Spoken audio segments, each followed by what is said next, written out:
Salut, sans visage, je vais t'appeler comme ça, sans visage. Euh, Salut. Merci pour ta patience et merci pour toutes les personnes qui patientent. Je sais que c'est un petit peu long. Euh, comment ça va? Ça va bien.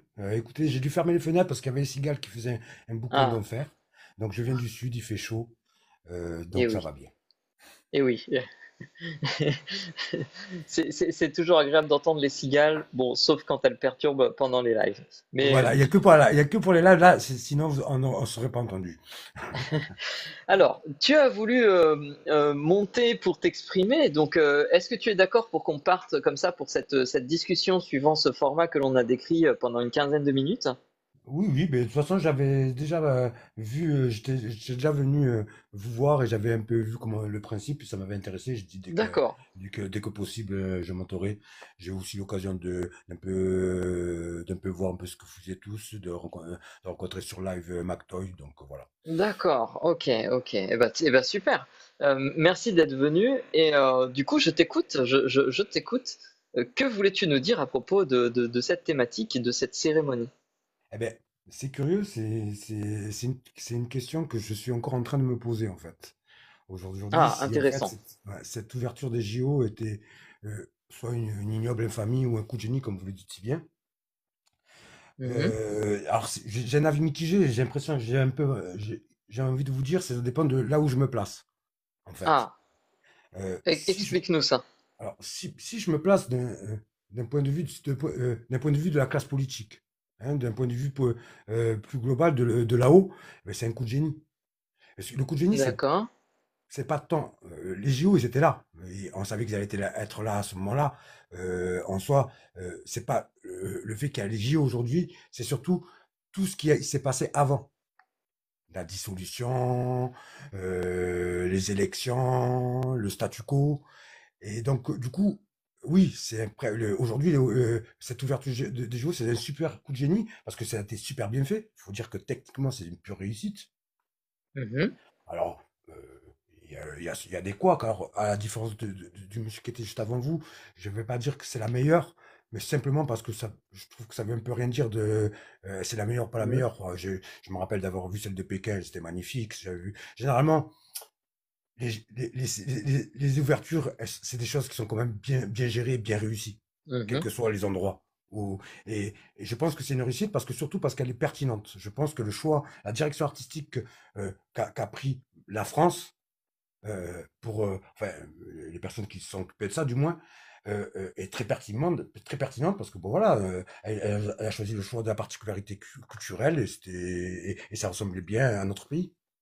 D'accord. Alors, si je comprends bien, alors tu as un avis partagé, et pour l'instant tu nous as exposé surtout tu nous as exposé une première partie de cet avis qui est que euh, si tu te places du point de vue de la classe politique, euh, euh, c'est- c'est- tu penses que c'est un coup tu penses que c'est un coup, on va dire un coup de maître, euh, notamment en rapport avec les événements politiques qui ont eu lieu en France avant ça, la dissolution, les élections, etc.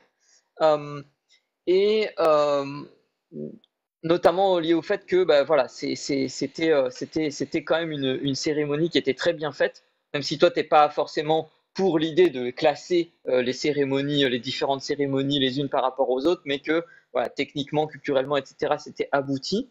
Donc ça semble être la première partie de ton avis, c'est ça? C'est Et la ça. deuxième partie de ton avis, du coup, c'est quoi? Parce que j'imagine que du coup, tu vas adopter un autre point de vue. Exactement. Du coup, je suis obligé après de regarder ça d'un point de vue, j'allais dire, populaire. Mhm, Et, et là c'est pareil. Avec tout ce qui s'est passé et avec le statu quo d'aujourd'hui hein, qu'on connaît, hein, que tout le monde connaît, euh, ces JO, la façon comme c'est fait, c'est une noble infamie. C'est une façon de dire. Le problème aujourd'hui, c'est la défiance qu'il y a. Le vrai problème en France, c'est la défiance qu'il y a entre le peuple et la classe politique. mhm. Et face à cette défiance, je trouve la réponse euh, provocatrice.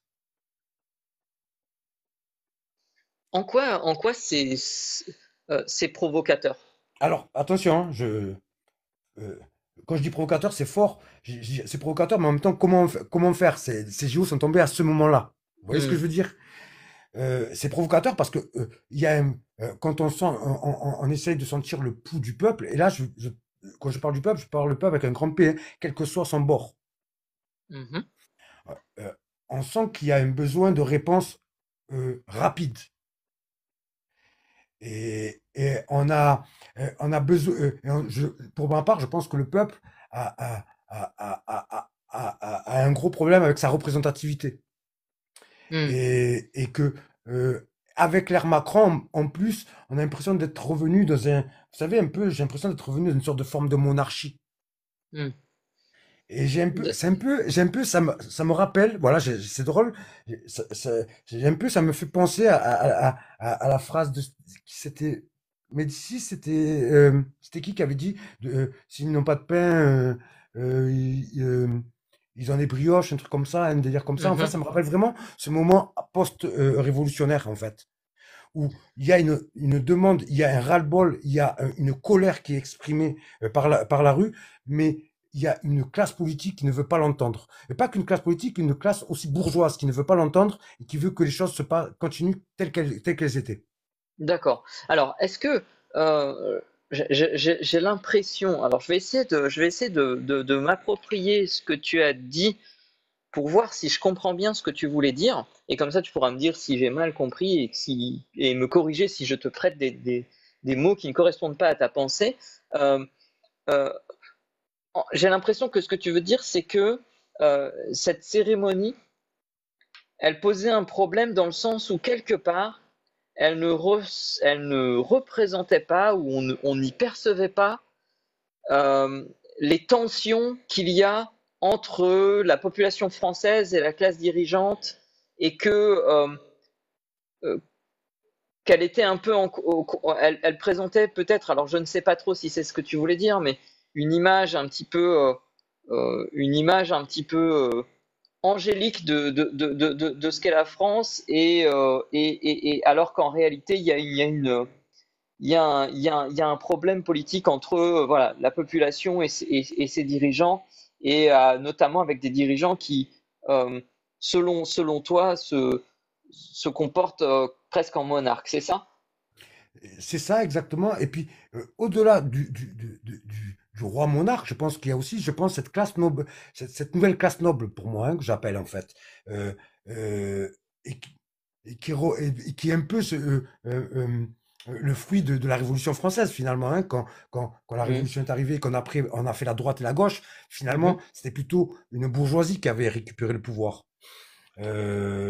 C'était un fait parce que le tiers état à l'époque à l'époque lui se battait surtout pour des parce que c'était la famine en fait il n'avait pas je pense pas ils ont fait une révolution, eux ils ont juste fait une manifestation de plus à cette époque-là, et que je pense que la bourgeoisie elle a récupéré en fait cette chose-là en fait pour créer une nouvelle forme de euh, comment dire, de gouvernance qui était la République. mhm, Et je pense qu'aujourd'hui, on est peut-être arrivé à une fin parce que la République, c'est comme un peu. Moi, je mhm. suis pas quelqu'un qui critique les Alors, systèmes de gouvernance. Je euh, suis quelqu'un qui me dit on a les systèmes de gouvernance qu'on doit avoir par rapport aux époques qu'on a. ok. La question que je me pose du coup, Hein. c'est comment la cérémonie aurait-elle pu euh, représenter ou mieux exprimer cette tension que tu évoques entre le peuple et les dirigeants Eh en ben, France. c'est la question à 1 milliard, ça, en fait.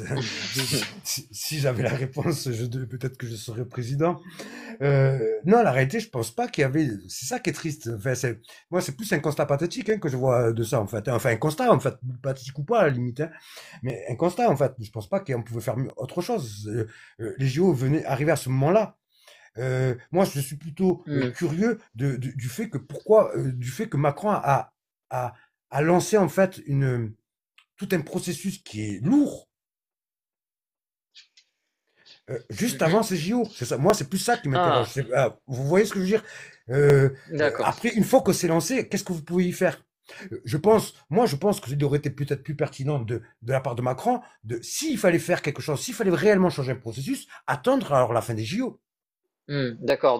Donc, si je comprends bien, en fait, toi, ce qui te pose plus problème, c'est que les JO sont censés être un moment un peu particulier pour le pays qui les accueille parce qu'il devient une vitrine pour le monde, et que on est dans un contexte politique dans lequel il y a une, il y a, il y a- il y a- il y a une tension, il y a quelque chose à régler entre la population et ses dirigeants, et que de manière concomitante, le dirigeant de notre pays a décidé de mettre,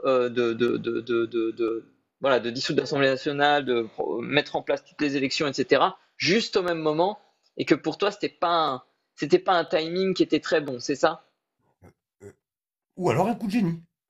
Ou alors un coup de génie. En quoi, qu'est-ce qui va, parce que j'imagine que, comme tu le disais, t'es en réflexion par rapport à ça. Du coup, ça m'intéresse la manière dont comment tu vas faire pour savoir si finalement, avec le temps, hein, qu'est-ce que tu attends de voir pour savoir si c'était un coup de génie ou si c'était un gros problème en fait. Eh ben, un peu comme tout le monde, hein, ce que j'attends, c'est la suite de ce processus qui, D'accord. je ne cache pas, m'inquiète, hein, d'une certaine manière m'inquiète. Et dans la suite de ce processus, euh, quelles seraient les choses qui pourraient arriver qui feraient pencher la balance plutôt dans le sens c'était un coup de génie versus c'était une décision catastrophique. Alors, très simple, coup de génie, la France devient une dictature, une forme, la France emprunte une forme de dictature d'une manière ou d'une autre, la Cinquième Mhm, République lui permet, ou alors, pour l'ignoble infamie, une révolution, une forme de révolution. hmm. D'accord. Je dis une forme de révolution, une forme de dictature, parce que je ne suis pas sûr que dans le monde d'aujourd'hui, on pourrait avoir des dictatures telles qu'on a connues Hmm. ou des révolutions telles qu'on a connues. Mais au final, ça reste des dictatures ou des révolutions. D'accord. Et alors c'est très intéressant. Donc ça veut dire que pour toi, si tu t'aperçois que la France devient une dictature, alors ça aura été un coup de génie de la part de nos dirigeants que d'avoir mis en place que d'avoir pris ces décisions politiques euh, au moment des JO. Euh, et si ça devient une révolution, ça voudra dire que ça aurait été un- L'ignoble une infamie de trop. ouais, une très mauvaise décision. Et alors c'est très intéressant. Euh, j'ai une dernière question parce qu'on va arriver au terme de notre échange. Ça passe assez vite, hein, Ah oui, 15 minutes, malheureusement. c'est court. Mais c'est bien. Et, C'est bien. mais oui, parce que sinon après les gens, ça attend, c'est trop long pour tout le monde. Euh, mais j'ai quand même une dernière question sur laquelle on peut passer. Euh, est-ce que ce sont les deux seules alternatives? Non, alors, théoriquement, non. En pratique, oui. Théoriquement, non. Il pourrait y avoir une autre alternative, mais les Bénin, oui, c'est une utopie. On se tient tous la main et enfin, oui, on pourrait peut-être essayer de traduire ce que les urnes sont en train de nous dire. Les urnes, qu'est-ce qu'ils nous disent? Ils nous disent que la France est presque, le peuple euh, est presque prêt à revenir à une forme de quatrième république, Mhm, c'est-à-dire une république du compromis. mhm. Moi, je pense que c'est ça qu'elle a dit. Et qu'elle Et, avait et, déjà dit en 2017. Non, en et 2017, du enfin, coup, désolé de te je t'en couper, prie. juste, c'est parce que comme on va vraiment arriver à la fin, euh, euh, si jamais c'était cette alternative autre, Hmm. euh, comment tu estimerais du coup cette décision politique est-ce que ça pencherait plutôt vers le coup de génie ou est-ce que ça pencherait plutôt vers l'infamie ou est-ce que ça pencherait vers quelque chose de encore différent, peut-être que je n'imagine pas et dont on n'a pas encore parlé? Je pense que ouais, là, ça sort en fait du champ de cette question-là, du coup. Je pense D'accord. que non, et là, parce que vraiment, c'est pour ça que je parle de théorie là à ce moment-là, et que je parle c'est de la pure utopie, Mhm, mais c'est le choix normalement qui devrait être le plus pertinent. Si l'être humain est un être pertinent et que l'évolution pousse à nous rendre meilleurs et donc à nous rendre plus pertinents par rapport au choix qu'on doit prendre face aux défis que nous avons, mhm, alors, peut-être qu'on est arrivé à ce moment-là où on est arrivé de toute façon à une tournée, à une croisée des chemins. Et j'aimerais qu'on ait la maturité pour se dire que il est temps qu'on s'assoie tous autour d'une mhm, table et que l'on parle et en appelant les choses un chat, en appelant un chat et un chat, mais en évitant de mettre en mettant, je vais pas dire les émotions de côté, mais en les tempérant, en ne les mettant pas en avant. Vous voyez ce mhm. que je veux dire? D'avoir pour une fois un discours raisonnable. D'accord, d'accord. Voilà. Donc, alors, comme ça fait 15 minutes tout pile qu'on échange, si ça te va, je vais essayer de faire voilà, un petit récapitulatif, comme ça tu pourras me dire si j'ai bien saisi ta pensée et ton propos. Et ensuite, tu pourras me dire comment ça s'est passé pour toi, et puis on aura éventuellement Russell ou Benoît qui ont peut-être des questions à emporter comme on les fait parfois. Euh, donc en fait, ce que tu disais, toi, alors tu as abordé les choses sous un angle qui est intéressant parce que personne, enfin voilà, c'est assez nouveau dans les échanges qu'on a eus. Et moi, je trouvais ça, merci d'être monté juste déjà pour ça parce que je trouvais ça intéressant d'explorer ça avec toi. Toi, tu as abordé les choses sous un angle beaucoup plus politique, euh, en essayant de replacer cette cérémonie des JO et l'événement même des JO dans le contexte politique français actuel, qui est un contexte où effectivement le chef du gouvernement a pris la décision de dissoudre l'Assemblée nationale et d'organiser des élections législatives. Et du coup, toi, tu nous as clairement dit que voilà, tu te poses la question de savoir est-ce que dans le cadre de ce contexte, c'est un coup de génie ou c'est une infamie ou une catastrophe ou quoi que ce soit. Et donc du coup, on a essayé d'explorer ça ensemble. Et ce que tu nous expliquais, c'est que en gros, il y avait plusieurs alternatives possibles et que tu considérais que c'est un coup de génie si jamais ça finissait par aboutir à une forme de dictature. Et dans l'autre cas, ça serait une infamie si ça en venait à un processus révolutionnaire. Et on a vu ensemble qu'il y avait peut-être aussi d'autres voies possibles, euh, mais que voilà, ça deviendrait compliqué de savoir et de trancher, et que ça sortait un petit peu de cette question-là de est-ce que c'est un coup de génie ou une infamie. Et donc il y avait peut-être que c'était aussi un moment politiquement pour que les gens se mettent plus autour de la table, etc. Euh, voilà. Est-ce que j'ai à peu près bien saisi ou retranscrit ce que tu as voulu dire pendant cet échange? Complètement juste à un détail près, Bien sûr. je n'ai pas tranché en fait. Je pense que Voilà, c'est c'est à ça. la fois une noble infamie et à la fois un coup de génie. De toute façon, un coup de génie peut être aussi une noble infamie. C'est juste D'accord. de quel côté on voit, c'est de quel côté on regarde le prisme. Mais c'est les deux à la fois. D'accord, d'accord. Donc voilà, bah, merci de repréciser ça parce qu'effectivement, ça a été quasiment la première chose que tu as dit, que tu as dite, c'est que tu n'avais pas décidé, et donc merci de le repréciser parce que c'est vrai que je n'ai pas assez insisté là-dessus. Donc merci à toi. Je ne sais pas si Russell ou Benoît des questions. Euh, Non. Pas de questions, Benoît? Bah non, moi non plus, j'ai pas de questions. Ok, et Voilà. ben, super. Sans visage, merci beaucoup Ben, merci à pour vous. cet échange. Comment ça s'est passé pour toi? Pardon, Ben, je t'ai pas écoutez, posé la question. ben, très très bien. J'avais déjà vu votre concept et franchement, je l'avais trouvé super intéressant. Ça change d'autres lives. Euh, puis j'aimais bien cette forme c'est presque comme une étude, hein, un peu. Hein. Donc je trouvais super intéressant de l'avoir fait, c'est très bien. 15 minutes, c'est super bien. Ça oblige à être concis. C'est stimulant, on va dire. Ça a été stimulant et ça m'a permis de pouvoir, du coup, finalement, mieux retranscrire ma pensée. Donc j'ai trouvé le format vraiment très intéressant. Eh ben, super, moi, je suis très content et merci d'être monté. Tu es le bienvenu dans nos autres lives, bien Mais évidemment. avec plaisir, Ouais. je passerai vous voir régulièrement. Je vous dis merci à tous Merci et beaucoup. bon fin de Merci beaucoup. live. Merci beaucoup. Je pense, John et Benoît, qu'on va bientôt pouvoir labelliser avec un bon gros biais d'appel à la popularité en mettant les lives épistémiques, 100% des utilisateurs sont satisfaits. Voilà. Hmm. Benoît, Ouais, 99%.